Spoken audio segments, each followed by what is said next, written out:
What's good, Fin Nation? What's good? It's your boy Reason. We are back here for another one. I hope you enjoyed the new intro. Brian Flores is officially out of that hoe. He is out of the intro. So I hope you all enjoyed the new intro. Um, there's 103 of you in the room. Oh, what's that? You didn't see the new intro? You didn't happen to catch the new intro? Come on. Are you serious right now? You didn't see that new intro? One more time.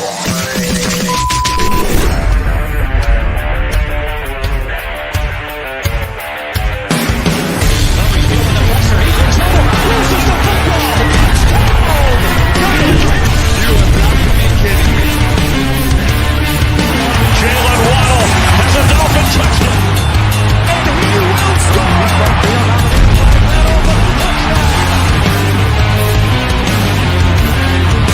Will Waddle has got it on the run, and he's gone. Jalen Waddle. Touchdown. The run from Tua Tagovailoa. Picked off by Xavier Howard. Tagovailoa trying to pick up for it. Fire to the end zone. Touchdown!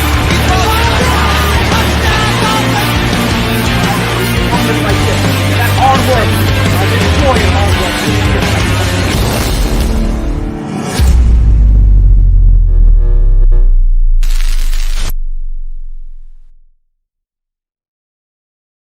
You know I do that every time I get a new intro or an update. So I'm just messing with y'all. Yo, we got a ton to talk about tonight, people. We got a ton to go over, okay? I dug into the Vance Joseph thing when I started hearing everything today. I've updated the Patreon with it already. If you are Patreon, go check it out. The info is already up there, but there's also info up there about Gerard Mayo and other coaching candidates, Dan Quinn, all up there on the Patreon. You can go check that out. I had an update a couple days ago as well on the Patreon in regard to the flight tracker and stuff. So go check the Patreon out, patreon.com/Phinside The NFL if you are not a part of it. So we're going to talk about the Vance Joseph stuff because there is some stuff to talk about. If you'd like to donate, paypal.me/Phinside. Again, the Patreon, patreon.com/Phinside The NFL. Patchvibes.com, use code Phinside, save 20% off your order. Backroomcollection.net, use code Reason, save 10% off your order. Guys, they got great stuff going on right now. Go check them out. We got some signings coming up, some big-time Dolphin players. Go check them out. And then Thrive Fancy, use code Phinside to have every dollar up to your first 100 deposited matched. All right, so Vance Joseph. We got a ton to talk about Vance Joseph, so I'm going to get into that. And then Chris Grier. You know, there was a report put out yesterday. We're going to talk about it, about head coaches being reluctant to take this current job because of the fact that, well, you know, there is a common belief that Grier is not going to be here for very much longer. So we're going to talk about that. And, you know, we're just going to let's get into the whole head coaching situation because there's just a ton to break down with it. And, you know, specifically with the Vance Joseph stuff, you know, it's, I see a lot of people losing their mind saying, I won't be a Dolphin fan anymore if Vance Joseph is the guy. You know, people are just losing their minds out here over Vance Joseph. Rightfully so. I am not a Vance Joseph fan. But, you know, there's a lot going on. And, you know, we're going to start off with Albert Breer's Monday Morning Quarterback article. And, you know, he says something that's really key in there and that, you know, that we'll start talking to. But guys, I wanted to start off and say this, okay? Brian Daboll. I've heard the past couple of days, remember, since they hired Schoen, the, you know, Buffalo Bills assistant GM, I've been telling you guys that I've been hearing Daboll as a really big possibility there. And what I'm hearing right now, guys, is Brian Daboll, Ken Dorsey, and as his OC, and his DC, Wink Martindale from Baltimore. And I am hearing right now that don't be surprised if Daboll gets offered the Giants job in the next 24 hours. And when I heard the staff he's putting together, when I heard, you guys all know I want Ken Dorsey. But when I hear that he's also bringing in Wink Martindale, like, are you kidding me? Like, that is a legit staff he's starting to put together right there. I mean, give me something to do with that. If that's the deal, and I'm Stephen Ross, you got to put on the full court press because, yeah, basically what I've been told is Daboll's the guy they want. Quinn's number 2 on the list. Then we fall into the Vance Joseph, Mike McDaniel territory. I've heard Mike McDaniel is still very much a dark horse. And again, it's on the Patreon that he's still very much a dark horse. They love his football mind, and he's still very much in play right now. So, but let's hop into this. You know what I mean? Because there's a ton to go over, and it all really did start with Albert Breer today. And the key thing he said, when he started talking about now the Monday morning quarterback he put out, obviously had a big focus on what an amazing weekend of football, guys. I know a lot of people watching it. It hurts because it just makes you want to be a part of it more. I mean, hey, at least the Bills lost. You know what I mean? I called you guys go back Friday night. What did I say? The Bengals are going to beat the Titans. Sure enough, the Bengals beat the Titans. No one wanted to believe me. You know what I mean? And I do got to say the job that DeMeco Ryans is doing, you know what I mean? Over the job DeMeco Ryans is doing in San Francisco is phenomenal. Like, it's absolutely phenomenal. That man needs a lot of respect. And, what people need to realize, too, is Jimmy G and Burrow, especially Burrow, okay? We all know Burrow is a game changer right now, okay? The fact of the matter is, Burrow, what did they ask him to do against the Titans? He was asked to be efficient. Yes, he had 1 turnover, but he had no touchdowns. He threw for over 329 yards. They couldn't get the run game going. He just asked him to move the chains and be efficient. Jimmy Garoppolo had the turnover. He had 1 turnover, but other than that, what did they ask him to do? Be efficient. Now, I know we had a shootout yesterday with Josh Allen, and Mahomes, and then we had a bit of a shootout in that Bucks game and Rams game to finish the day out, but they were polar opposites, right? The teams that won on Saturday, their quarterbacks were efficient. On Sunday, it was shootout central. And so, efficiency wins in this league. I keep telling y'all, Topher, he had 329 yards, Joe Burrow. Did you know his deepest completion was 15 yards? That's Does that not scream efficiency? You got the ball to your playmakers to make plays, and they got yards after the catch. That's efficiency. That's moving the chains, man. That's short to intermediate. Just be efficient with the football. Just be efficient. Just be efficient. That's all that is. And Burrow executed. Tannehill didn't. Tannehill turned the ball more, sorry. Tannehill was asked to be an efficient game manager. When you're asked to be an efficient game manager, you cannot turn the ball over. Ryan Tannehill kept turning the ball over. Burrow didn't. It's all up. I keep telling people efficiency wins football games. Yes, you're going to have games where you're going to have shootouts. But guys, if there's 17 games on a schedule, how many shootouts do you think you're going to be in? 1 or 2? 1 or 2, maybe? Logan, he had multiple interceptions, not just 1 interception. Ryan Tannehill had multiple interceptions, not 1. Okay? Listen, Tom Brady,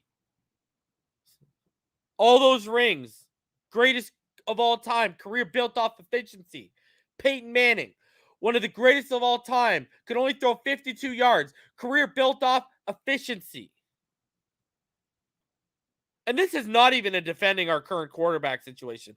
This is me just telling everyone efficiency wins. Don't get caught up with all the big gaudy throws and the big gaudy stats. Efficiency wins football games when you are a quarterback. That's just a fact. You can win 12 to 14 games a year just off efficiency. Dude, Shanahan's got to Super Bowl with Jimmy G. Now he's in another NFC championship with Jimmy G. All he's asking him to do is be efficient. He's not asking him to change the world. And if Jimmy G, see, what do I say? I say this, right? What can make you a top 5 quarterback in the NFL is what? Being very efficient.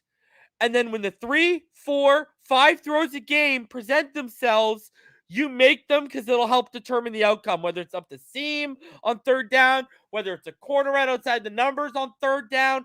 You make those throws.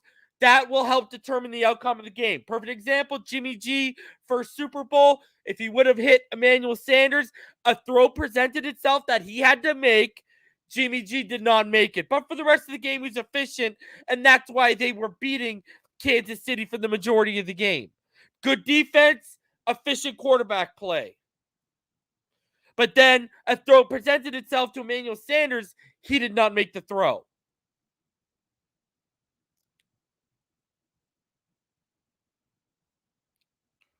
Like, people need to realize efficiency.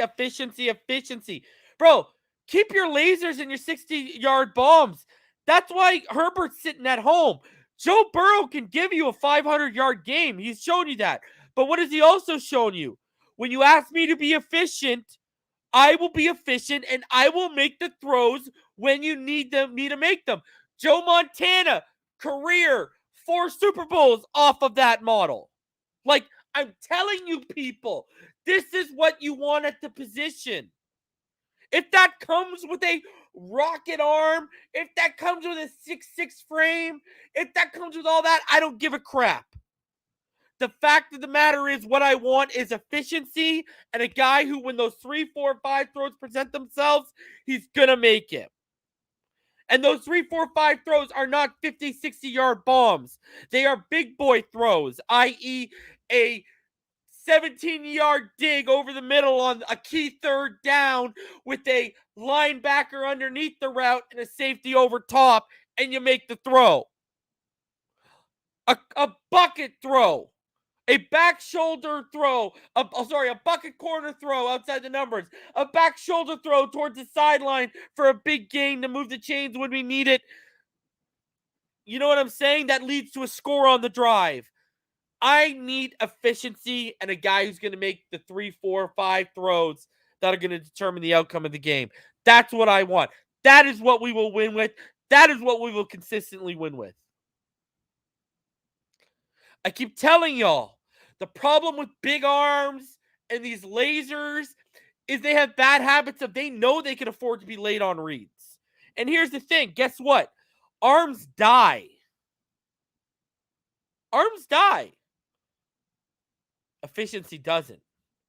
What do you think made Drew Brees so great? The guy was, so efficient. He wasn't 6'5". He didn't have a laser. He was just efficient. Very efficient.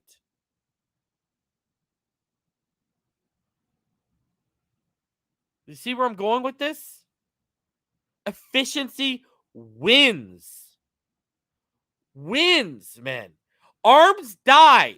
When you're 35, 36, 37, you're going to start losing some juice on that arm.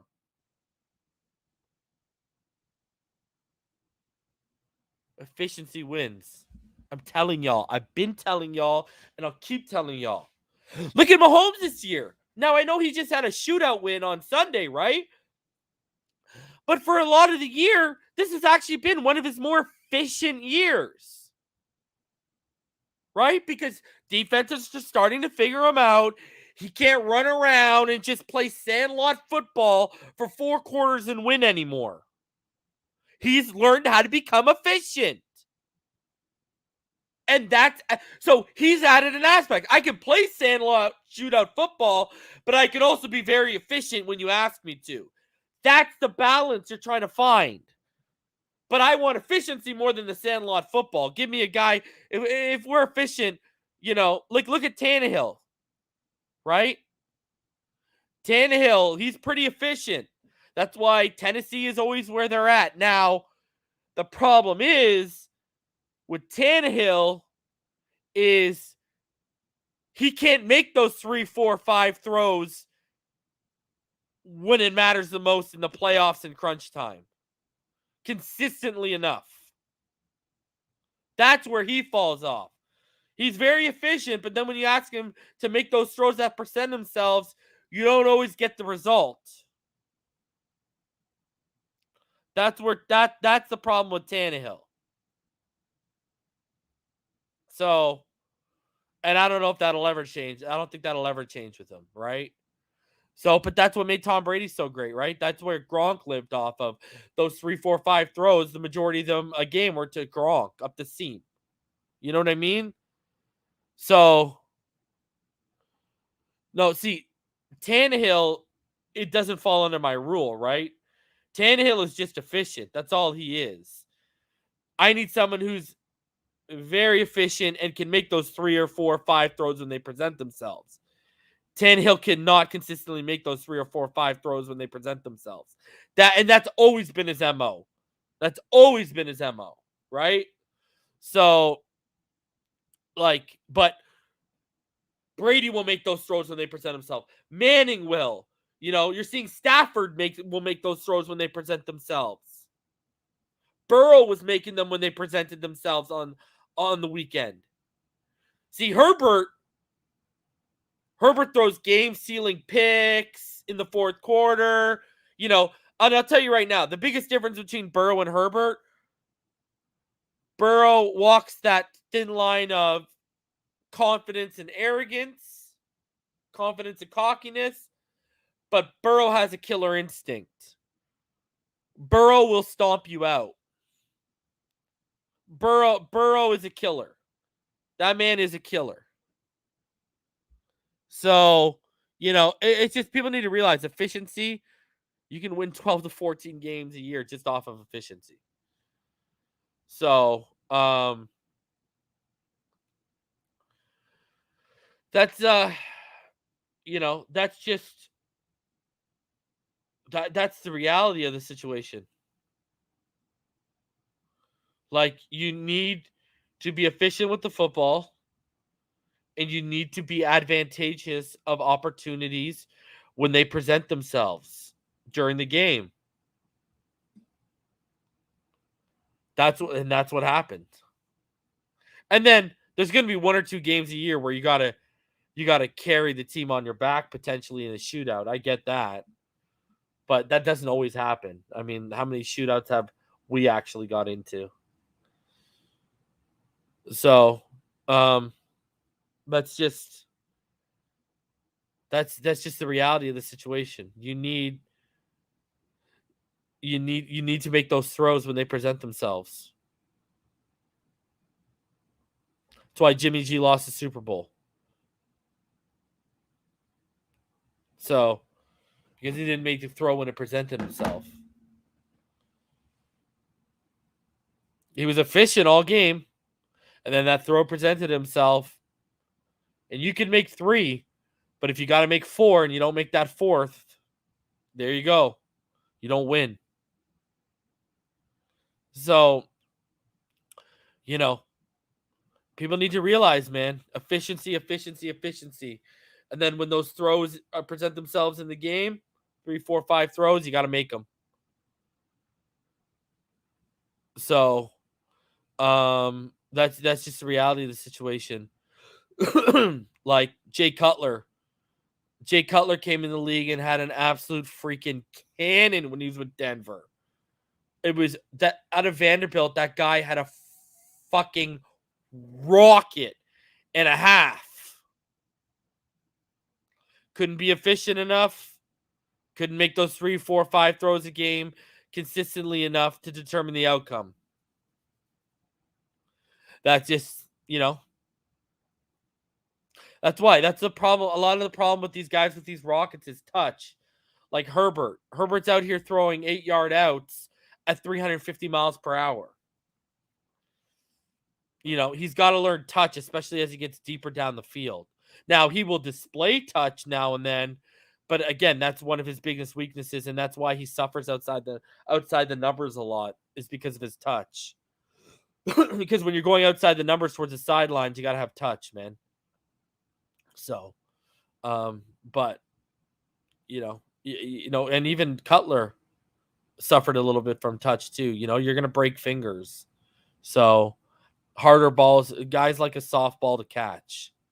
You know what I mean? Now, if it's a 12-yard out or a 12-yard dig and it's in a tight window, okay, let that thing rip. You know what I mean? But this man be throwing wide open 8-yard outs at 350 miles per hour. Like, you don't need to do that. You know what I mean? So, but yeah, Burrow, he's that dude right now. He's that dude, man. I said a couple weeks ago, man. I still stand by. I said before the 500-yard games that he looks like he's turning into the best of that draft class, and Burrow is definitely that guy right now, man. And good for him, man. Listen, we're all Dolphin fans. We know what it's like to be a losing franchise. We know what it's like to suck. We know all that jazz. And, I mean, the Bengals and the Lions can definitely relate to us. So, hey, got to be happy that a crappy franchise is getting a little love, and it's I enjoy it that it's a new team. I'm not seeing the same cast of characters. So now, do I think Kansas City's probably going to handle their ass on this weekend? Probably, but I am going to be rooting for Burrow and the Bengals. So, I'm down for Rams. I'm down for a Rams and Bengals Super Bowl. I'd see Stafford versus, I originally wanted Rodgers versus Mahomes or Rodgers versus Burrow or Murray versus one of those guys. Now they're both out, obviously. So, yeah. But I'm telling you right now, that San Francisco defense is nothing to be played with. These games this weekend are going to be very good. So, hopefully they don't disappoint, because I would tell you this. That was probably the best divisional weekend I can remember, and I don't remember how long. Man. That was unbelievable. What an absolute, and that, I don't feel sorry for the Bills because everyone knows I hate them the most out of any team in the NFL. But you can't say Josh Allen didn't leave anything on the field. And, you can go back. There's 360 of you in the room, guys. Smash that like button. Subscribe if you are new. I want y'all guys to go back after this stream. And you can go back and you can find, I did a preseason roundtable before the 2020 season started. And I was bigging up Josh Allen. All right. And I was saying, they got Diggs. He's going to have a big year. You're going to see him take that leap. And I was just hyping him up. I said, you guys don't realize how much Diggs will do for him. I was just hyping up, bro. I had people in the comments. Oh, you're a closet Bills fan. You should own a Bills jersey. Can you call yourself a Dolphins fan? All this nonsense. Where are those people now? I've been saying since Josh Allen started looking like this game changer the last 2 years, I warned everyone heading into the first year that he turned into this game changer, that he was going to become this. And sure as shit, we're sitting here now and we're staring down the barrel of facing this guy for the next 10 years in the AFC East. Like, Josh Allen, kudos to him. That man left everything on the field, and he has cemented himself. Guys, this is the reality. Josh Allen is the top 5 quarterback in the NFL right now.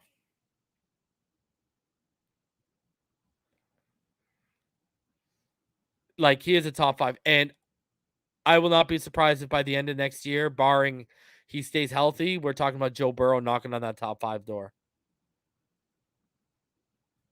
Yeah, George, you're one of the originals, man. You've been around. Said, I'll vouch for that. You were all over that, my brother Reason. Yeah, man.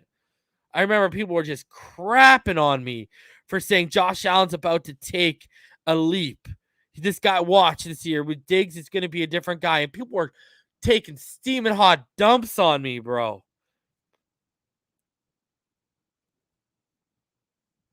This guy he's top 5 right now. Like, it's crazy. I'm sorry, man. And we got to face that every year. Like, the only thing I know is we got the defense and we got the personnel that can handle him.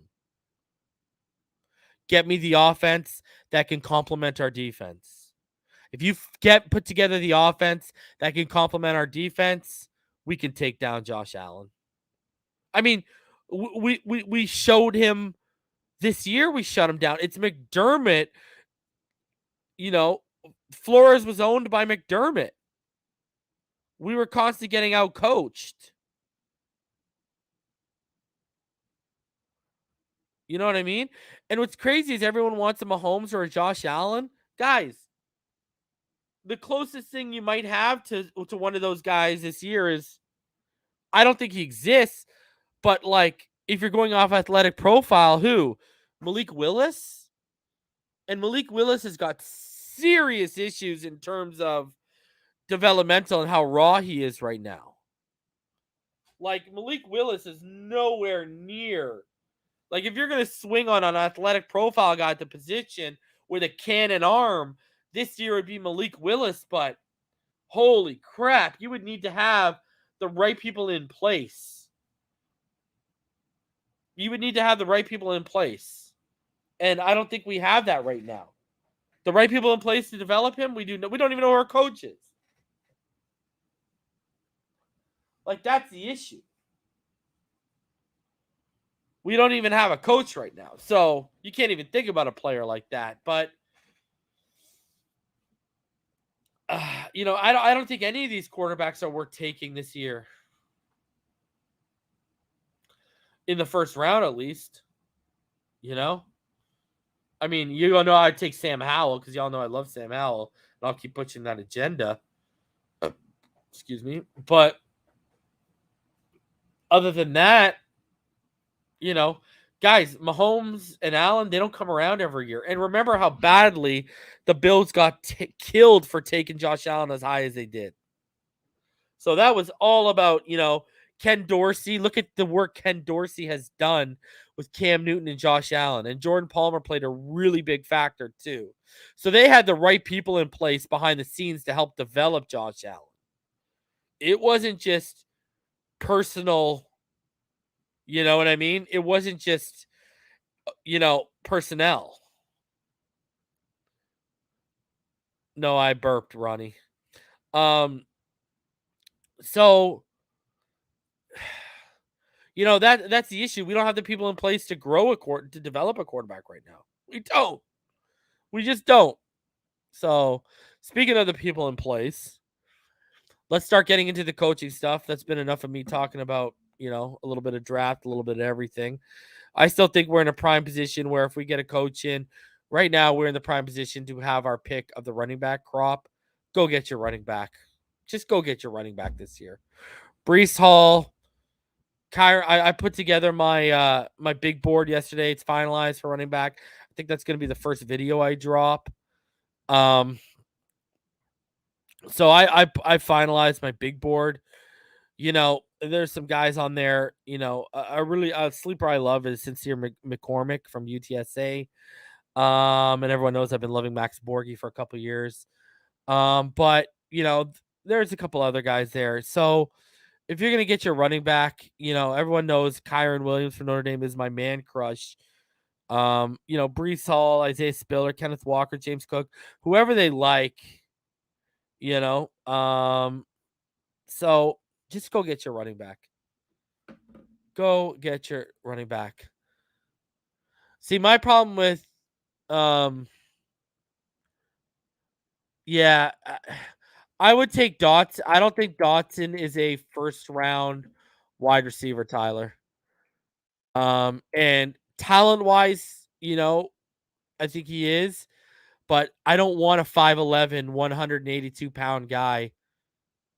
I've already got a 5'10", 185-pound Jalen Waddle. I don't want now to add a 5'11", 182-pound guy in the first round, dude. The problem with Jahan Dotson's draft status is going to be his size. I don't want Dotson in the first. I'm good. I'll take my running back. I can take Kyron Williams, the most well-rounded out running back in this draft, or maybe a Breece Hall, the most explosive guy. I mean, hey, you hire a guy like, I don't know, Mike McDaniel, all of a sudden Kenneth Walker, he makes a lot of sense, right? Even though he can't block very well, he needs to become a better pass catcher, but his explosiveness makes a lot of sense, So, I would agree with. I'll take. I have Jameson Williams, Treylon Burks, and Drake London ahead of Dotson. I love Drake London. I think that kid's going to be special. That kid is going to be special. I've been saying that for months and months and months. Mark my words. And he's exactly what we need in this offense. That man is exactly what we need, Drake London. Treylon Burks reminds me of like a Deebo Samuel type of clone. So, let's get into all this stuff.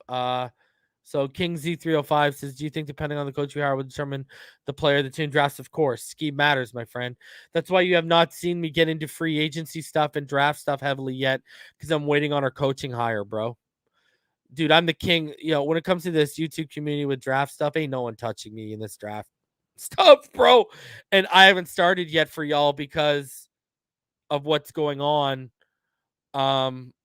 with our coaching staff. If our coaching staff was in place, I would already have draft stuff coming out to you guys. So I'll be coming that. So I just gotta wait for the staff to get put into place. So, but I do know my first big board is gonna come for you guys is going to be my my running back big board. I hope so. We need a coach before the Senior Bowl, Mr. CW. Brett Dodger, Drake London, is not from. He's from USC, bro. He is not from UCLA, my guy. He's a beast. If you haven't checked him out, go check him out, bro. And no, he I see you asking too. No, yeah, he's 6'5" and he's 210. He's got size, bro. He's legit. He missed the majority of the season and he still finished at the highest in so many categories. Like, the guy's a stud. I love David Bell out of Purdue K-Jax for sure. All right, let's get into Scotty. Charbonnet is going back to UCLA. Charbonnet, I had to take him off my list because he decided to go back for another season. All right. Let's get into this. All right, we got 400 of you in the room. All right, let's start off with Albert Breer. Actually, you know what? Let's start off with Chris Grier. Okay, so we'll go chronologically here. So basically what happened was an article came out from Omar Kelly, and there's some interesting quotes in that article. Obviously, it's behind a paywall, so your boy always hooks you up. Here is the article in question that I'm talking about. So, Omar Kelly, is Dolphins coaching vacancy attractive when compared to other openings? So, he goes on here and he says, it is critically important to have an awareness of where you stack up with your competition, especially when competing for the same job, or in the Miami Dolphins case, prospective coaches. I said prospective coaches. 1/4 of the teams in the league are searching for a new coach. And according to numerous people with insight on this NFL job market, the Dolphins have what is viewed as a middle of the pack opening when it comes to the 8 vacant head coaching positions. To be clear, there are pros and cons to the New York Giants, Minnesota Vikings, Las Vegas Raiders, Jacksonville Jaguars, Houston Texans, Denver Broncos, and Dolphins head coach openings. Some of teams, Broncos, might come with an unstable ownership or leadership situation. A handful, the Texans, Raiders, and Vikings, feature expensive but top-shelf quarterbacks. Others, the Jaguars, Dolphins, Bears, possess young quarterbacks who have upside but need some refining. A few, the Giants, Raiders, Bears, and Vikings, will have new general managers. Some, Dolphins, Jaguars, Broncos, feature GMs that will likely be on the hot seat if the new coaching staff doesn't produce wins immediately. While the Dolphins are in a destination location and have an owner in Stephen Ross who will spare no expense to improve his organization and team, concerns have been raised about selling points of the Miami vacancy. With Ross's age, 81, and impending divorce, there are concerns about when he'll eventually transfer ownership to New York businessman Bruce Beal Jr., the succession plan I've been telling you all is in place, who has the right of first option to purchase the franchise. Also, the perceived lack of stability that general manager Chris Grier has in his post as his team's top football executive has turned some prospective candidates in this cycle off.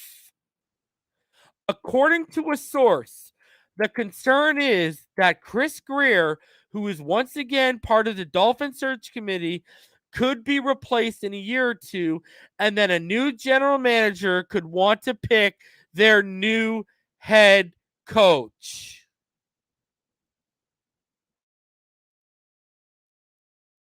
Do you see the problem here? We are now running into the problem of Stephen Ross not pulling the trigger and fully cleaning house. And their concerns are right. I mean, let's talk about Vance Joseph for a minute. Let's say they do hire Vance Joseph. We'll get there in a little bit. But let's say they do hire Vance Joseph. That is telling you Vance Joseph going to be his ass going to be out the door right behind Chris Grier if Chris Grier gets canned.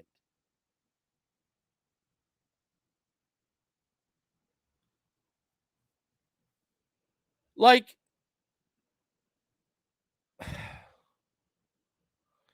and it makes sense, people. Take your feelings out of the equation. Shout out to Joseph Miller for becoming a member. Appreciate you, homie. Take your love for the team out of the situation.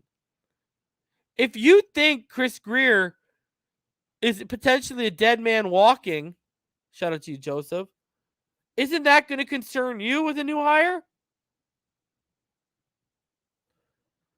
I mean, this is a legitimate concern.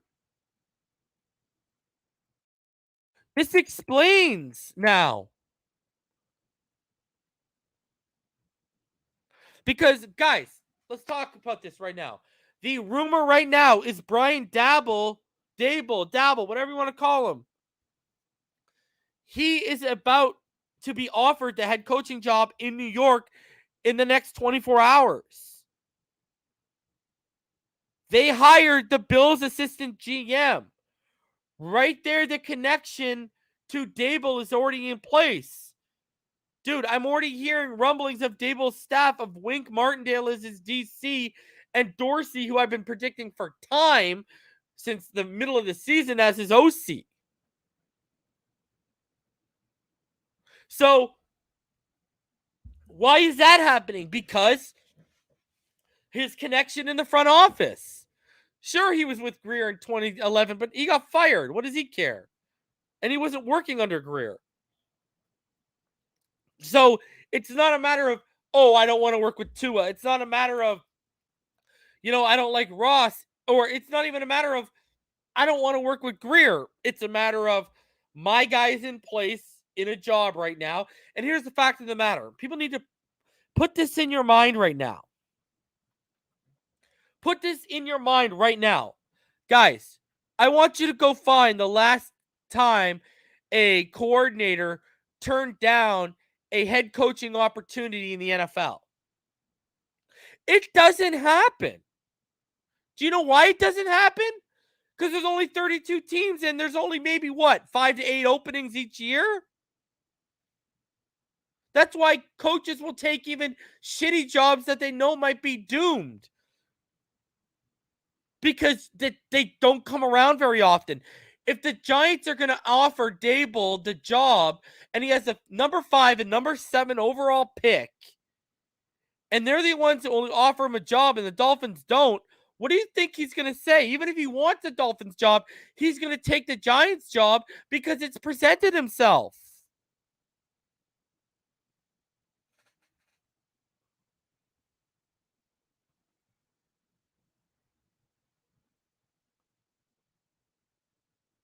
Like,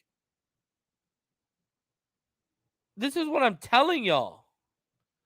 No, Martina, the word is Ken Dorsey is leaving with Daboll. I've been telling y'all for this, for money. I've been telling y'all he's gonna get paid and he's gonna have so much reigns. Like, I'm telling y'all. So, like, guys, and then you add on top of this, if you knew a guy was gonna hire you and he could be out in a year or two if you don't perform, look at the pressure on you.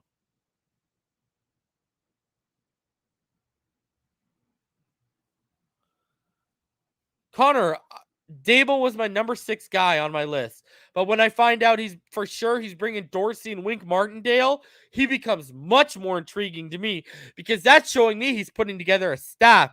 Wink Martindale with his defense? Are you kidding me right now?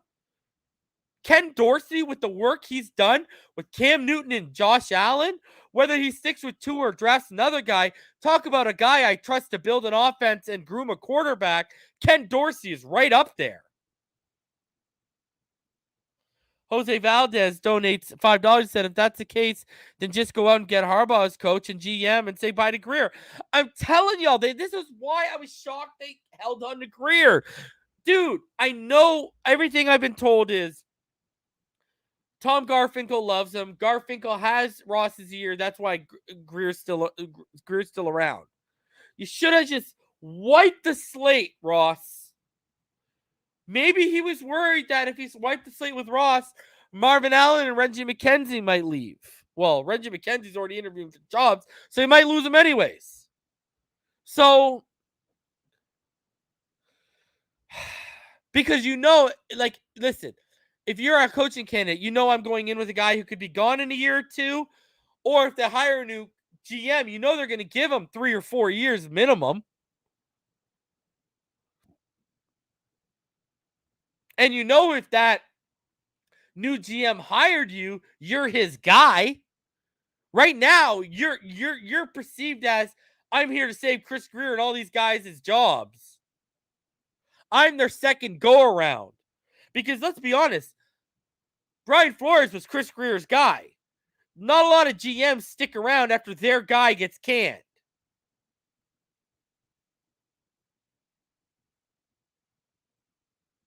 That's the issue we're getting to here.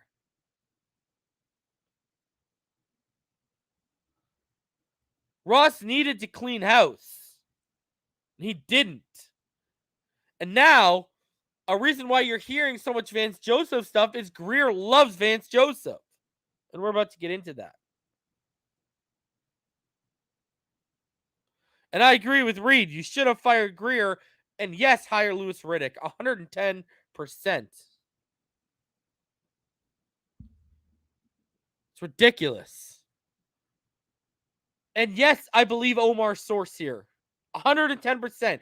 Because when you take your fanhood out of it and you put yourself in the working situation as a working man or woman and you look at the scenario, you'd say, oh shit, I'd feel the same way. It's just too logical and too reasonable to not be true. It makes too much sense.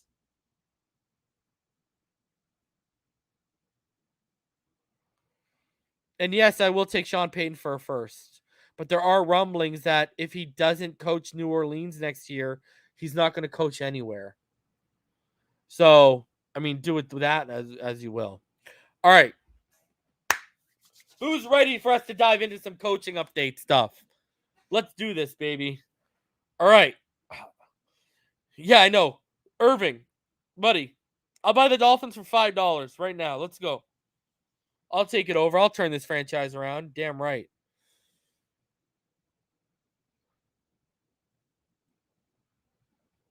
All right, let's go.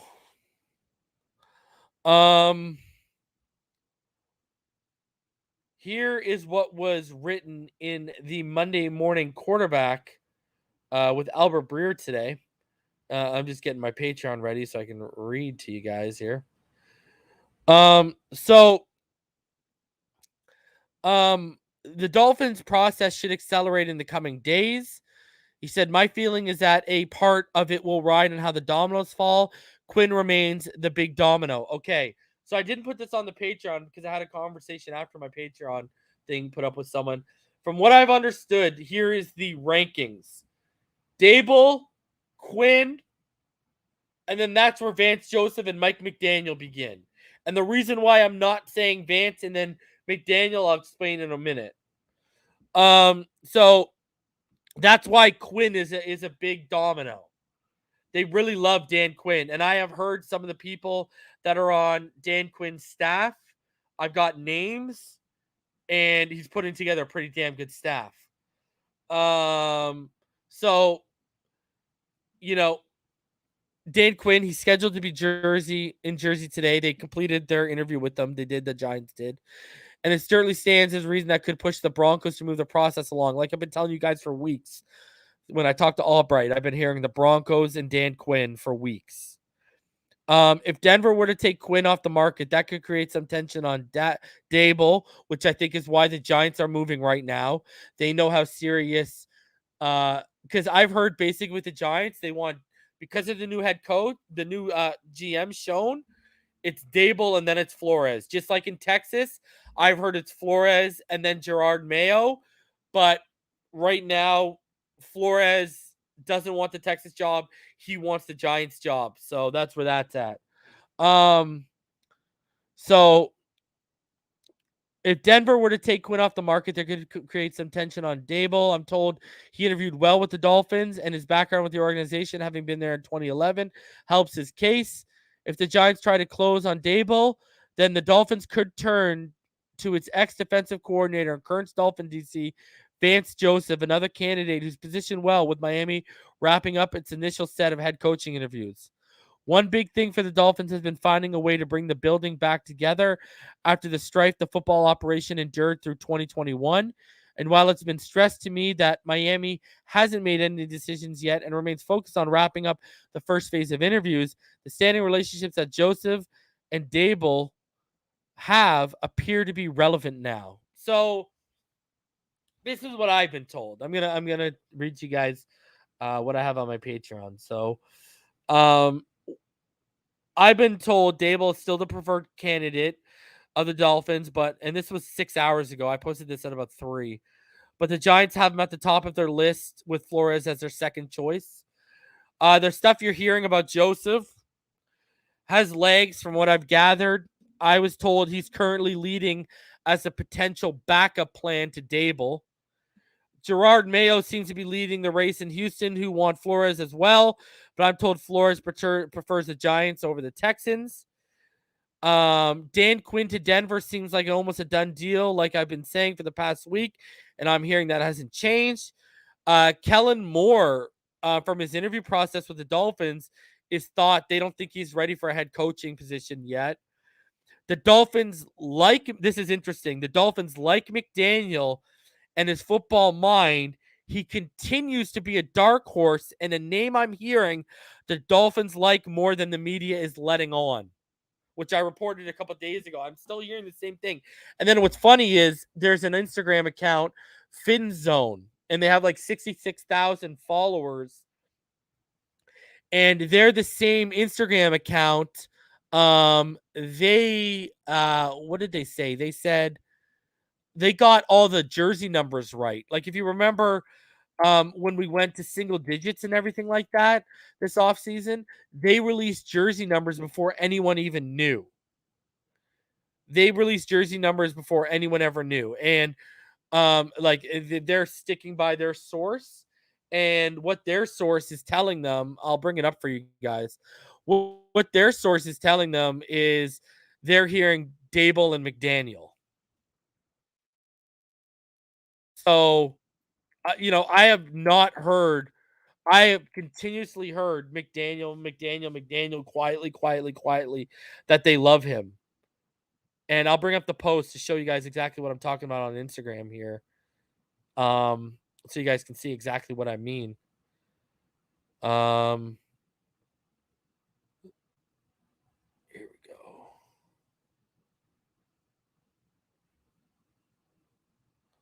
Okay, here is what FinZone is saying right now, and take it with a grain of salt. I mean, it's an Instagram page. You know what I mean? But I'm just pulling what they said. Brian Daboll and Mike McDaniel are the front runners for the Dolphins head coaching gig per source. So, I mean, I don't know how legit their source is. I know one of their sources had all the jersey numbers in the offseason before they were released by the team. Now, I know you could have got that through the social media team, because guess what? They were making all those social media pictures of the jerseys and stuff like that. So you don't necessarily need to be plugged in significantly to get jersey numbers. So, but I have not heard Mike McDaniels out of the running. I've consistently heard him as a dark horse. I've heard they love his football mind. And he is a legitimate 180 from Brian Flores. Like when they talked about the whole culture thing there, Mike McDaniel would help doing that. Bringing back the building. Mike McDaniel would do that for you. So, I mean, it's an interesting dynamic right now where we're at with this whole situation. I do know they like Vance Joseph, and I know that's Grier driven, but I'm shocked Doug Peterson never get in there. I'll get in there because I know for a fact Marino was pushing him. I'm still shocked we haven't heard anything about them even like trying to bring in Caldwell. I mean, there must be some bitterness over that whole falling out with Flores. I don't know what went on there. But right now, there is legs to the Vance Joseph stuff you're hearing, but there's a lot more to it right now, from what I understand. So, people need to realize there's a lot of factors in play right now for the Miami Dolphins. There's a ton of stuff in play. So that's what I'm hearing on the coaching front. I know it's a lot to digest, a lot to take in. Right now, for all you people that wanted Brian Daboll, the Giants are they're making a real hard press, and I would not be surprised if they offered him the job within the next 24 hours, because they're already on to the second interviews, right? And now that I'm hearing he's got Wink Martindale and Ken Dorsey in place, if he's putting a staff in place, he knows a job's coming down the pipeline. That's the thing. You know what I mean? We got clearly he's got someone in place. And the issue is, if Daboll is clearly their top candidate, they might miss out on him by waiting to get to the second round of interviews. Whether we all want him or not, if they want him, they might miss out on him just by waiting out on that. So, kind of interesting. As the world turns right now, and just touching back on Grier potentially turning off, head coaching candidates right now. You got to wonder, maybe that's why Doug Peterson didn't interview. Maybe that's why Caldwell didn't want to interview, because they know he's a dead man walking potentially. Right? Maybe that's why. Maybe that was a sticking point between Ross and Harbaugh. Maybe, and this is just me spitballing, maybe Ross wanted Grier in place and Harbaugh didn't want him in place. You got to be thinking about this. And now that we're hearing Vance Joseph is in the mix seriously here, first of all, what did that Arizona Cardinals defense do in the first round that was any slightly impressive? If you're going to fire Brian Flores, you need to upgrade. Just like if you're going to move off Tua, you need to upgrade. We're not moving off Tua and we're not moving off Flores for downgrades. Like Vance Joseph is the bargain bin version of Brian Flores. Like, what are we doing here? Like, this is just absolutely ridiculous to watch right now. It's embarrassing to call myself a Dolphins fan that no other team is even considering Vance Joseph, but we are. And I'm going to show you why no other team is considering Vance Joseph. All right? Like, the fact that we'd be even considering this guy, swing for the fence on a first-time coordinator before you hire freaking Vance Joseph. Like, stop right now.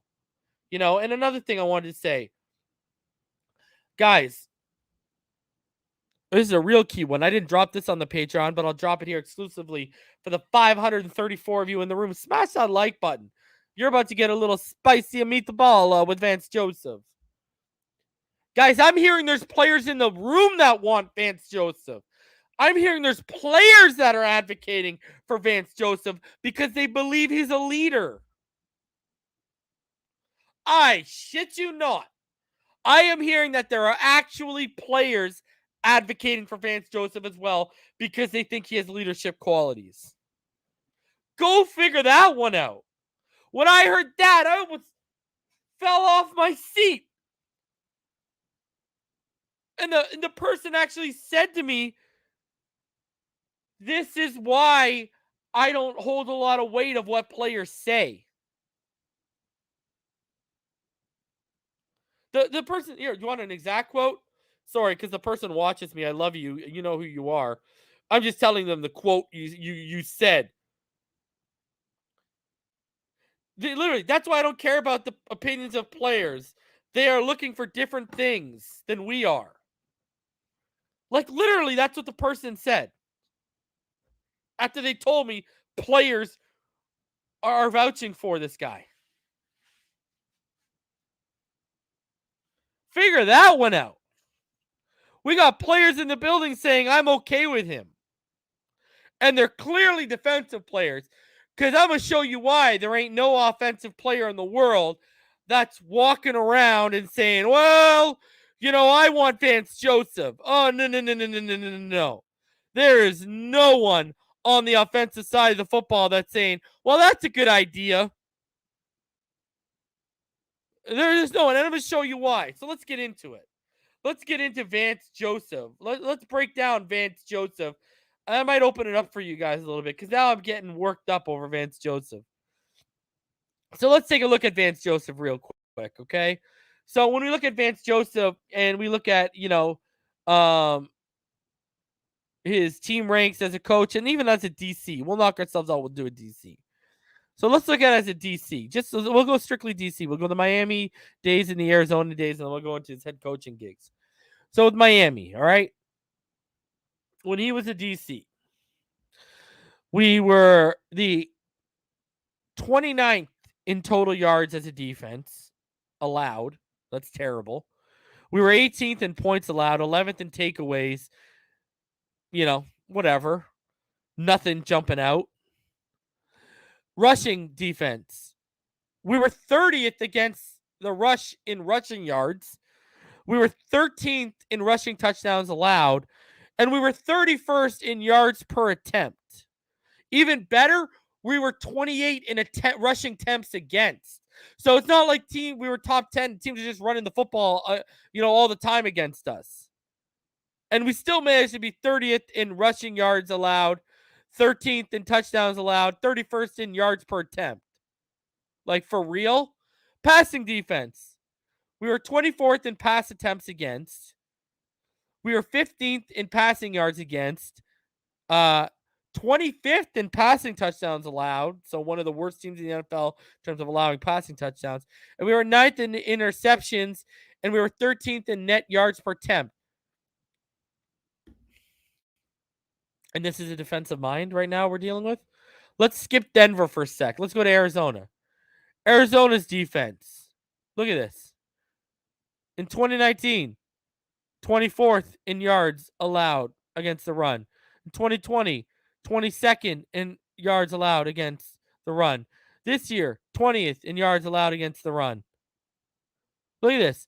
20th in yards per attempt, 25th in yards per attempt in the run game, 26th in yards per attempt in the run game. Sure, they didn't allow as many touchdowns, but freaking hell, getting the ball ran down the throat majority of the time. Passing defense. Now, he got better here. First year there, right? They're 31st in passing yards then allowed. Then they went up to 10. Then it went up to 7. Okay, that's good. But then they were 31st in touchdowns allowed year 1, 14th in year 2, and then down to 25th this year. Interceptions, 30th, 18th, and 15th. Net yards per attempt, 27th, 16th, and 13th. Again, is there anything really jumping out at us? Now let's head over to him as a head coach in Denver. Let's stick with the offensive side of the ball. Now, his offensive coordinators in those 2 years were Bill Musgrave, who's currently the offensive coordinator at Cal University, and Mike McCoy, who's currently unemployed. So we got a guy who's been demoted to college and a guy who can't find a job, right? So that tells me he can't put together an offensive staff. Let's look at the numbers. As a head coach, the rushing offense was 12th in yards both years, 25th in touchdowns the first year, 4th in rushing touchdowns the second year. In yards per attempt, they were 18th in 2017, and then they were 4th in 2018. Now, we all like that, right? And I mean, hey, that's respectable. I mean, I'm not hating. Are you? I can't hate on that. That's good. You know what I mean? But those are also like Philip Lindsay's. Like 2018 was Philip Lindsay's breakout year. That was the year where Philip Lindsay absolutely went off. Okay, so that explains those numbers right there. All right. Now we go into passing offense. They were 8th in attempts, but yet they were 19th in yards, 24th in touchdowns, and 22nd in interceptions his second year. His first year, they were 12th in attempts, but 20th in yards, 25th in touchdowns, 31st in interceptions. I mean, we know he was working with absolute jabronis, right? Like, he didn't have, a ton at the quarterback position. He couldn't get the quarterback position right, and it ended up being his downfall. But let's look at overall as an offense here for a sec, okay? In 2017, they were 8th in yards. In 2018, they were 23rd. Sorry, they were 17th in yards, my bad. And then they were 19th.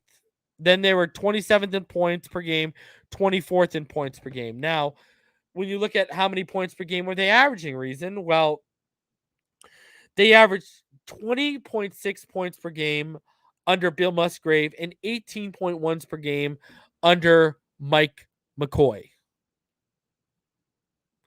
So, are we really just going and getting another guy who can't put together an offensive staff, and again, who's offensively inept like Brian Flores is? Because, I mean, that's what it looks like to me. I mean, I really don't get the love here. Someone explain to me the love right now. Like, please, anyone. This man is 11-21 as a head coach. He has a 344 winning percentage.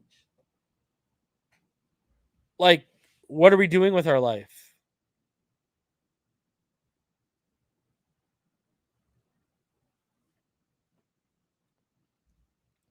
I can't get over this. Like, that the fact that whether he gets hired or not, whatever.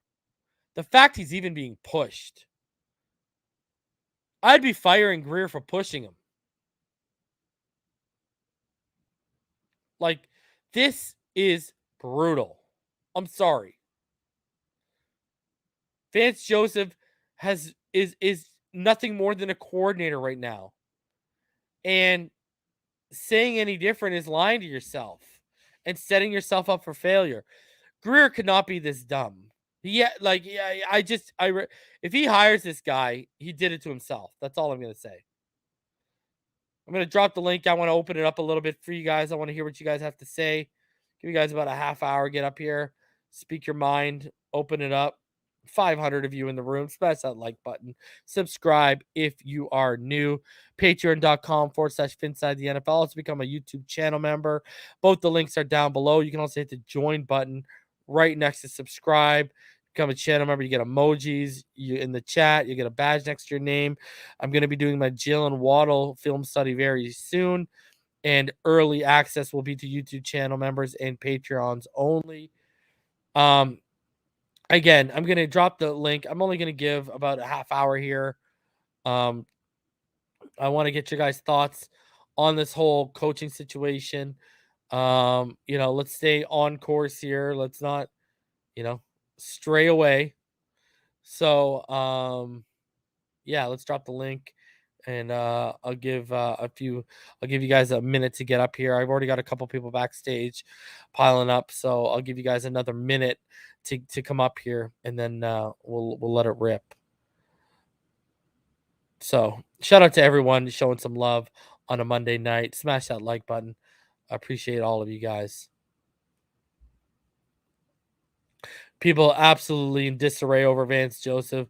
Dolphin fans saying that they don't want to be Dolphin fans anymore if we hire Vance Joseph. I think that's absolutely hilarious. I'm not even going to lie. Because I know all of y'all are going to still be Dolphin fans by the end of the day. Let's not lie to each other. Russell Gridiron, what's going on, guys? What's up, Not much. How are you? Not too much, man. So what's on your guys' mind? Too much, quite frankly. Yeah, you ain't kidding. It's I definitely don't like the Vance Joseph idea. The fact that the staff that you brought up with Wink Martindale and Ken Dorsey, that does kind of make me more comfortable with bringing in Daboll if it's even going to be an option. I still like Doug Peterson. I don't understand it. I like Mike McDaniel too, so I'm glad that he is still a name to be, out there for us. So essentially, I don't understand it. I don't understand it. It's frustrating. It doesn't make sense. Gridiron, what are your thoughts on it? How I've looked at this entire coaching search ever since we fired Flores, which I was a fan of, I thought the culture he was putting together, at least off the field, was not good for the future of the organization. But how I've looked at this entire coaching search is, if Tua doesn't work out this next year, which I have a suspicion he will, but if he doesn't, what do we have in this coach that we can go forward with? What I see in a Dan Quinn or Doug Peterson is, okay, we have an experienced coach who can put together a hell of a staff, most likely, and you can go forward on that and have still a promising future without Tua. He can put in his guy. We have those 2 first-round picks to put in whoever we want next year. Mm-hmm. With Mike McDaniel, you have one of the most promising head coaching candidates, since the Sean McVays of the world, the Matt LaFleurs, who all come from that same tree. He's just one of the most magnificent minds. You hear this guy talk. I just got to ask you this. I want to ask you this. In what world does it make sense that you wouldn't swing for the fence on a guy who hasn't had a chance to prove himself, but is not only, like you said, one of the hottest head coaching candidates, but also considered one of the brightest young minds? And you wouldn't swing on him for a guy who's literally, let's call it what it is. Vance Joseph is a proven failure as a head coach. Oh, exactly. It makes it. There's no logic behind it. But continue on. Go ahead. Yeah. I mean, no, that's just it. No, ever since we interviewed, came out that we requested an interview for Mike McDaniel, I have been the biggest Mike McDaniel supporter. Like, that's my agenda, Mike McDaniel. I want the McOffense. I see Can't I blame see. you, man. I can't blame I see Jimmy G running it, and I just see if you put Tua can run it Tua better. right there, Yeah. Tua can run it like a motherfucker. I mean, Yeah. I see Jimmy G go, and he's about as mobile as a skateboard in fucking sand. If you put Tua in there, oh my goodness gracious, it is gonna be so magnificent. Like it's so Man, that perfectly was fitted funny. to his strengths, and it's just the tiniest things that he incorporates in this offense that make small plays that will go for like Exactly. 2 to 3 yards. Yep. It turns them into huge gains, and you just see it on the field every single play. Yep. I mean, he should have ran up the score on the Packers, provided he didn't have Jimmy Garoppolo as his starting quarterback. Yep. I agree. mean, With, even in that weather, I think they would have ran it up on him. Exactly. And people, oh my gosh, I've heard this on all over Twitter. Oh my goodness. He has the running backs who make it look good for him. He drafted those fucking running backs. Yes, sir. He's been there the entire time.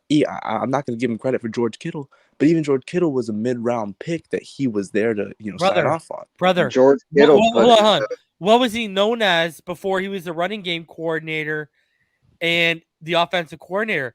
Everywhere he went, this guy was a wide receivers coach. Exactly. Who do you think was in the building telling them, go get Debo, go get Brandon Ayuk? Who do you think that was? Exactly, that man right there. And and look at how he uses Debo, bro. Debo could be a top 5 power back in the NFL with this guy, bro. Imagine what he could do with a guy like I know Waddle, but also Lynn Bowden, who can throw the football. Lynn Bowden's got more of the body that could do Debo's role. Yeah. I salivate at what he could do with Waddle in terms of the creativity of getting Waddle into space. Yeah, exactly. You know what I mean? Also, it's just like the trick plays for me that he could do with Lynn Bowden, bro. where flea and he's going to fix the offensive line, and he's going to draft a running back or hey, last I checked, he drafted Elijah Mitchell and Trey Sermon in one draft. My question about McDaniel would be, who would his staff be? That's really the only question I have. People are saying staff. I'm only worried about what he does with the defense. I'm not worried about his offensive staff. Bro, he could hire me and you and I wouldn't be worried because I know he's running the offense. Yeah, he's gonna do the McVay Shanahan. He's the play caller. He's the coordinator. He's just going to have a run game coordinator and a passing game coordinator, the 2 guys under him. He's going to be running the offensive show. The defense is where, and I think he's a genius. We all believe he is because I've heard so many things about him. And if he's that smart as I believe he is, he's going to pass it off to someone who knows that personnel. He's not going to turn around and flip that personnel because he's going to realize that's too long of a turnover and I got too many pieces in place right now. Yeah. I mean, gosh. Yeah, I don't even care about his staff thing because, I know he's been around the Shanahan tree, both Shanahan trees for so long. Staff, yeah. But he's also been with Dan Quinn. He's been in Cleveland. Look at this. Ask yourself this. Did LaFleur and LaFleur and McVay have a problem building a staff? Not at all. No. And guess what? He was basically one of those guys under the Shanahans. Matter of fact, they're making head coaches now. You see, the that's Falcons what I'm saying. Head coach. Think of it. Mike Shanahan is the top of the tree. Okay. Yeah. Kyle and McDaniel and McVay and the LaFleurs are under Mike. Yeah. No one else has had a problem putting together a staff. Why? Yeah. What makes us believe McDaniel's gonna be the one guy? Let alone McDaniel seems like he might be the smartest out of them all potentially. Yeah, I've heard he might even be the brain behind so much of it. And if he's the brain behind so much of it, you're talking about a potentially generational coach. Dude, I was told that flight tracker.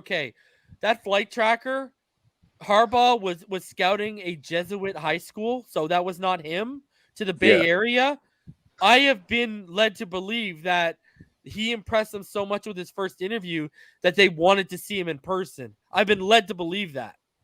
And rightfully so. I mean, gosh. I'm okay. I'm good with that. And I've had a totally different person tell me, a totally different source has told me the Dolphins are not leading on to the media how much they really love this kid. Yeah, no, he's been the most tight to the chest I've read, which might say something that they're not. Dude, isn't everyone wondering? Okay, with this Vance Joseph stuff, if Vance Joseph isn't hired in the next couple of days, Yeah, and they let Daboll just go, I'm sorry. I'm going to start thinking of, are they waiting for the 49ers to get knocked out? that's what I think. Like, Yeah, that's if we continue to be stagnant for the rest of this week, I'm going to start getting the thought process that they're waiting on the 49ers to get knocked out. The Rams need to win this I weekend. think the Rams will win, bro. They are so. I do too. They have just as I good of a think they're defense, winning but the their Super offense Bowl, is so man. built. oh no. Well, I think watch, they're going to win the Super Bowl. watch the McOffense. I pull love off something Stafford. special. I love That Stafford. that's my call for the Super Bowl pick. I believe it'll because be you can't hire him till after he's knocked out. Truthfully, I've doubted Right? the 49ers so many times Yeah. this playoff push. I don't even know what to say. I know. Is That's it going to be a great I game. called them to pick. I think Jimmy G is going to be the downfall for them, It's bro. divisional too, but yeah, I think Jimmy G's Yeah, gonna do Jimmy it. G is going to be what Stafford. Okay, let's look at it simply, right? The defense and special teams are kind of washes, but Stafford outclasses Jimmy G in every single way, right? Their running game, I will give the running game to San Francisco, but their weapon depth over in fucking, you got Higbee, you got Beckham, you got Cup, you got Van Jefferson who can make plays, you got Cam Akers, like they got so much It's depth, crazy. like, you know what I mean? So, like, I think the San Francisco 49ers have a better offensive line, That but running back room I too. think Stafford over, Jimmy G is the difference. That's what Do, I think. do you think that McDaniel could bring Ryan with him, D'Amico Ryans? I don't think he'd take a lateral movement. I think he wants a head coaching gig. Yeah. Because, EM's been saying to me, are we looking at the wrong guy? Should we be looking at D'Amico Ryan? Nah. I don't think he's ready for it yet. How long's he been a coordinator? Because Because we all know he was a player. He was a middle linebacker for the Houston he's a beast. Truthfully, I take either of them over that Daboll and D'Amico and Vance Ryan. Joseph, so. Well, if Brian Daboll brings in Wink Martin, I'm kind of feeling that's the same way. That's what makes Daboll attractive to me is when I hear Dorsey for sure, which I've been theorizing for months and months, but then I hear Wink Martindale, that makes Daboll all of a sudden of, there's not that much on Daboll's plate. It's more so Dorsey's going to take care of Tua. Daboll run the offense. Dorsey fixes Tua, and Wink runs our current personnel. That's kind of sexy, bro. That's kind of, you know what I mean? That's why the minute you brought that up in this tonight, this year was his first year, Russell. That made me feel a lot more comfortable about Daboll. This was D'Amico's first year. From 2018 to 2020, he was in the inside linebackers coach. So this was his first year as a defensive coordinator. Yeah, but he's not even been a coach for very long. You know, my problem. I think McDaniel could bring him over, make him assistant head coach and defensive coordinator. That's the title you have to draw someone with. Make assistant head coach because him and defensive coordinator. Yeah, that's how you have to draw someone is you make them the assistant head coach. So I think McDaniel, if he really sees it in him as a coach, he'd do it. Like if McDaniel's going to go after like a Fangio, I'd be okay with that too. You make him the assistant head coach, like Daboll. I would not be surprised if Wink is his assistant head coach and that's how he's drawing him, right? Has to be. Like I'll give you one hint of someone I've heard's on Dan Quinn's staff as his assistant head coach. I'm curious who. It's Raheem Morris. Ooh, interesting. The former Tampa Bay head coach. And remember, he was his assistant head coach in Atlanta when they went to the Super Bowl. That's interesting. So I've heard that. I've heard a couple other names. I can't say publicly, but I've heard a couple other names as well. But I have heard Raheem Morris is one of them. That's interesting. That's very interesting. See, I like the idea of Ken Dorsey and Wink Martindale. That's a very good staff, bro. All of a sudden, I'm like, oh my God, that's tight at the top, man. If they can start putting together guys under them. That's why Miami has got him number one. Because that could be how he's getting Dorsey. Russell, that could be how he's getting Dorsey out of Buffalo. What if he's dangling the assistant head coach thing in front of Dorsey? That's possible. Wink, he's just saying, hey, come with me. and winks like I want a job right away. And Dorsey, he's saying, hey, not only will I make you the OC, I'll make you my assistant head coach. He'd be dangling that to Dorsey too. Because that's a big title and that's a pay raise. I just don't. I really don't like Daboll. Like I feel like I've heard he's kind of a kind of Yeah, Pyro. Where are you in all this, bro? This guy's that's sitting the here. thing My though. bad, man. Like I was waiting. Y'all was kept talking, so I was just chilling.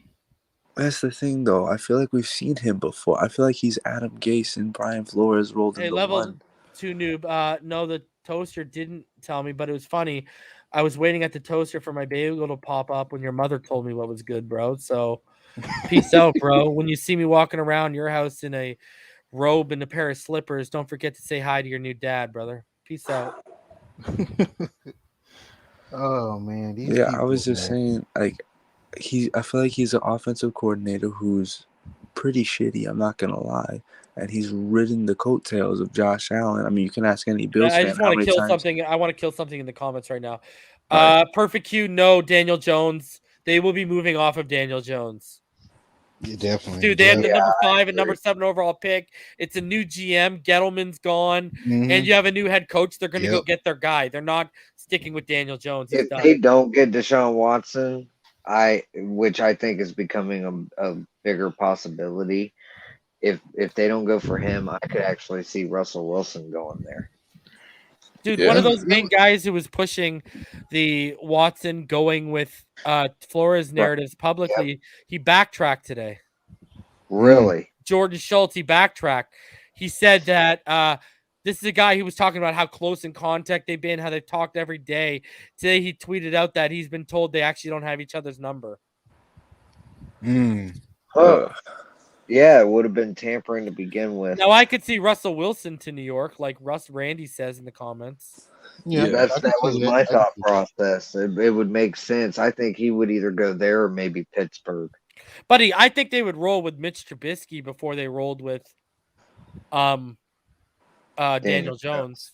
I agree. Because he's been with them for a year, right? Like they know, right? So, Mhm. but they're gonna draft a guy. They got the 5th and 7th pick, man. And this is a draft where like Aiden Hutchinson, Kyle Hamilton, Kevon Thibodeau, Evan Neal are all well ranked higher than the quarterback. So Oh, that's a fact. at 5, they could potentially get the first quarterback on the board. I think Sam Howell's going to either the Saints or Pittsburgh. Yeah. Let me just say, man, that ownish by reason to level 2 noob made him level 1 noob. Bro, that shit was God fuck. Yeah, no, level 1 noob, game over, bro. He just got the I'm red ring of sorry. death on his 360. Oh my God, bro.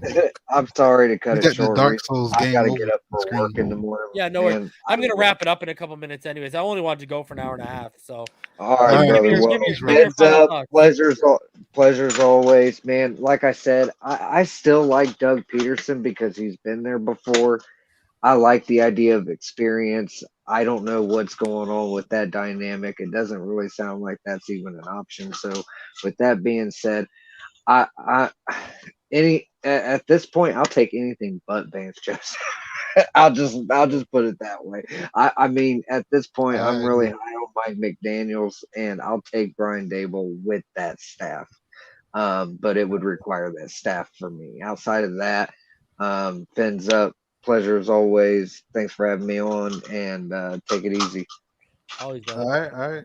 Guys, there's 500 of you in the room. Smash that like button, guys. Yeah. The reason, have you looked into? I remember putting your comments a couple shows ago. Christian Watson of North Dakota University. No, I haven't looked into him yet. I'm really he's been shooting up draft boards since when I first found out about him, but he's like a poor man's Drake London. 6'5", 210, and he has clocked out a top speed of 23 miles an hour, which is faster than Matt Breida. Yeah, the problem with this draft class is there's not a lot of guys with that size. Mm-hmm. No. So I'm not surprised like someone is climbing climbing the boards right now. I've only done about like 12 guys on wide receiver right now. Running back I've done on running back, but wide receiver I've started on. I've only done about 12 guys right now. So Yeah. I haven't checked him yet. I'll put him on my list. No, I like him a lot. because he's lethal in open space, and I think for this offense, having a big guy who's lethal in open space is quite rare. Yeah, that's why I'm down for Drake London. Drake London all the day. Yeah. I don't know. Did you guys hear about Kevon Thibodeau's what was it, his 10-yard split or whatever? No, I ain't heard about something like Was that. it his 10-yard split? Let me look. I think it was his 10-yard split. There. Damn, man, it sucks that we ain't gonna be able to, have a play on him, man, because we desperately need like at least one more in that rotation of defensive end. Yeah, the thinking like I read something about his 10-yard split. Let me see if I can find that. That sucks. Yeah. I heard his one. They're expecting his 10-yard split to be under a second and a half. Wow. Like apparently it's just gonna be like ridiculously explosive and that's like insane. for edge players, like that's a huge combine. That is very huge, man. Yeah, that's big. So like they're I love that kid for 2 years. It sucks because I don't think they're gonna pay Ogba. No, probably not. So if they don't pay Ogba, man, it would have been perfect to have maybe able to make a play on a guy like him or Aiden Hutchinson or even a Jobo who's climbing up boards real high right now, right? So even people are putting him higher than Karlaftis, right? Is anyone in free agency? Any DMs in free agency? Any edge rushers? I haven't looked into it, and the reason why I haven't is because usually those guys get paid, bro. Yeah, at this point, we have money. You might as well pay Ogba. Yeah, that's what I'm saying. At this point, you might as well just pay Ogba and just roll. Just roll, right? Yeah, just roll it from there, man. Because you're not. If it's a top defensive end, man, they're gonna command a lot of money. So we might as well you can still trade for Daniil Hunter from the Vikings, since they have a head coaching change at all. All depends on the new head coach. I mean, I think they're kind of rebuilding. I think they take maybe a first or a second for him. Probably a first. Like I think we might like our new we might you got to think about this. Xavier Howard, bro. Xavier Howard's gone. He's been gone. Xavier Howard's about to he's going to be asking for his money to be repped again. I'd send him to Atlanta for Calvin Ridley. I mean, I'd take Calvin Ridley in a second as long as he stays healthy and he got his head in the game. That guy's ridiculous. Well, no, they've needed secondary help for a while now, and they kind of. Yeah, because they kind of AJ Terrell was pretty decent this year, but they reached on taking that guy. Like, and they drafted what's his face? Yeah, something Diablo something. Divine Diablo. Yeah, Divine. No, but I'm talking about the safety from